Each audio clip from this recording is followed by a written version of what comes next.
این شهرک عینومینه قندهار است.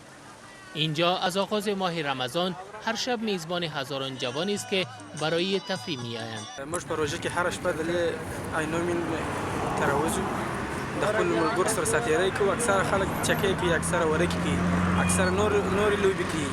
نو تر پېشنمي پورې موږ د لیک کښېنو، بعد هغه بیا ځو کورو ته. د تراویح بعد موږ خپله راځو دلته ورکې کوو، د هغسې په موټرسایکلۍ څاخ مار کوو، بالا څوک یاران دلې ورکې کوي، څوک کچا کوي، بالا د هغسې شوه کېږو. بر علاوه این جوانان قندهار در این ماه سرگرم مسابقات ورزشی دیگر نیز هستند. دهها مسابقه جام رمضان کریکت در این ولایت جریان دارد.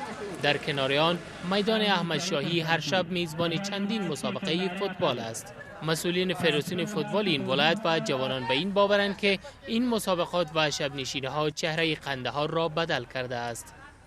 د روژې پر اتاک سره د فوتبال فدراسیون هر کال دلته د روژې په مناسبت باندې سیالۍ دایروي چې په ډیر شمیر ځوانان دلې راځي د لیدلو دپاره. مخصوصا راځو د تراویح وروسته دلته دا فوتبال ته کې به وو د ملګرو د یارانو سره. موږ ډیر خوشحاله یو، کندهار کې ښه امن دی. موږ غواړو چې په نور ولایتونو کې هم دغسې فوتبال مخته لاړ.